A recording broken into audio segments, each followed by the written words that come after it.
Hey guys, welcome back to part 3 of my Xbox collection. And first up we have Project Gotham Racing 2. As I said previously, I love the first 2 Project Gotham games, they're absolutely excellent. Then we have Project Snowblind, which I've read online, a few people have said they absolutely love this first person shooter.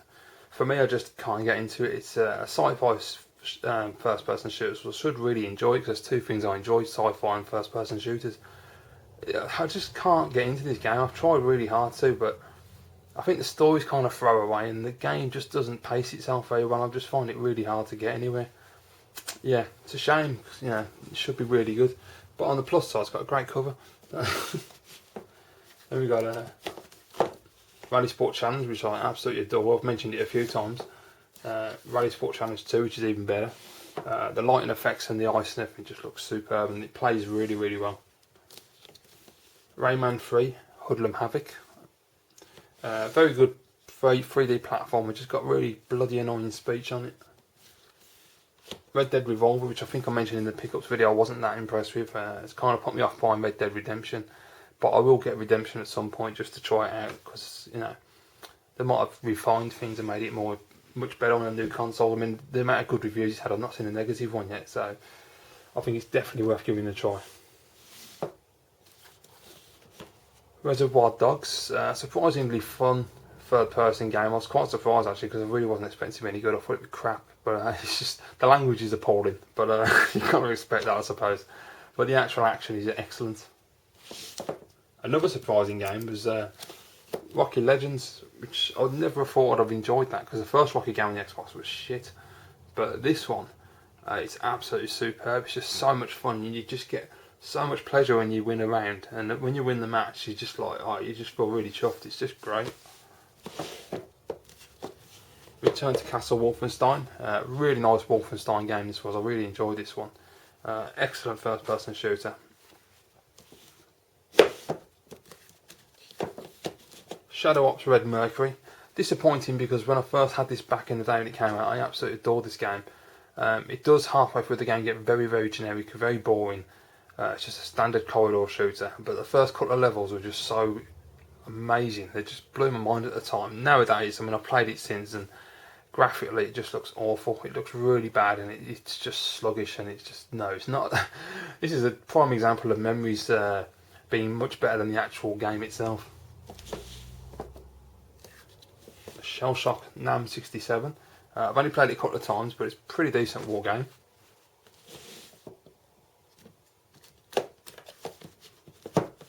We have, get that in there, Soldier of Fortune 2 Double Helix. Absolutely abysmal first person shooter, one of the worst I've ever played. It's awful. Soul Calibur 2, fantastic fighting game, love it, really, really good. I used to love it on the Dreamcast, the first one. So to play this on the Xbox, I was so impressed, and the graphics are beautiful.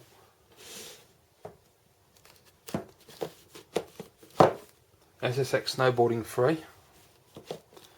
Really like this. I'm not very good at it, but it's a cracking arcadey snowboard game. It just looks superb, plays superb, really cool. Stake Fortune Fighters, I think that says. Yeah, it's a bit of an odd one. I don't even know. I mean, I'd probably explain it as a poor man's Power Stone, but I mean, yeah, it's worth having just to try it out. State of Emergency, cracking game, love this. I just never bother doing the challenges. I just like to run around and kill people. It's much more fun. Good game though.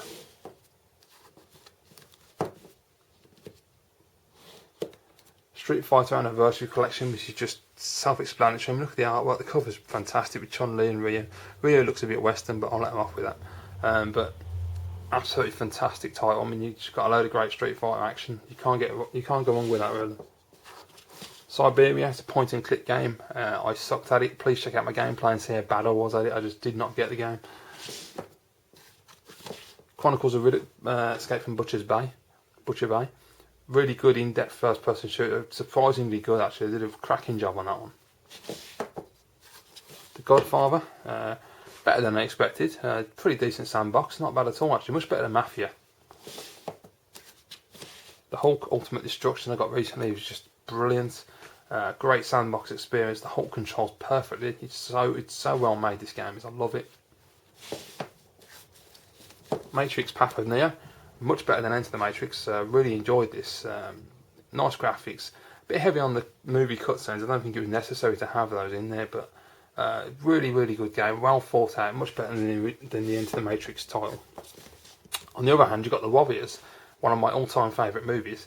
And I don't like the game. I think the game sucks. It's basically just emulating the movie way too much. It's just so bloody annoying. So many cutscenes. Like, just let me play the game. And I got really fed up with it. It was holding your hand too much at the beginning as well. Then we have Tiger Woods PGA 2005. He's just golf. Tiger Woods. Time Splitters 2. Cracking classic first-person shooter. As I've said in the previous pickup video for June, isn't as good as I remember it being. It's a decent game, but I'm actually preferring Future Perfect, which is really odd.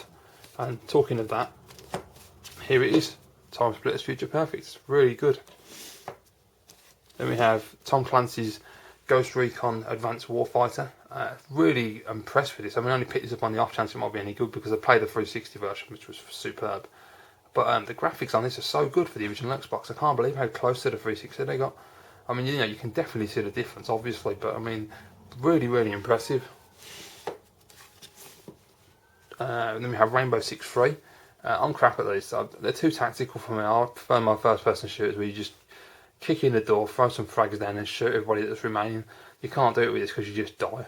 But I mean, it is a really good, solid game. I'm just no good at it. So I'm not going to say it's crap because I'm no good at it. It's just a really good game, but I can't play it. Serious Sam, awesome first-person shooter. It doesn't take itself seriously. Excellent. Silent Hill 4 The Room, which I've just picked up this month. Yeah, I mean, I tried it quickly last night just to make sure it loads up. I've not actually played it properly. And it starts in a room where it's pitch black, and I don't even know what I'm doing. I was wandering around the room, just going, well, how do I get out of the room? I can't get out the door. So I'm going to have a lot of fun playing that game.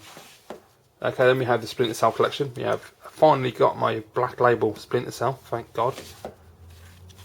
My new copy of Chaos Theory. Double Agent, which apparently is becoming harder to find on the Xbox. This is what the bloke in Game Station told me when I bought it. Whether that's true, I don't know. I mean, obviously you can get any of these games online, but as far as actually in the wild, it's always more difficult to find games. And I also have Pandora Tomorrow. Yeah, I mean, I love all the Splinter Cell games. I'm just really shit at them. I'm not very good at stealth. I really suck. I found that Double Agent was a lot better. It was a lot easier to get the hang of.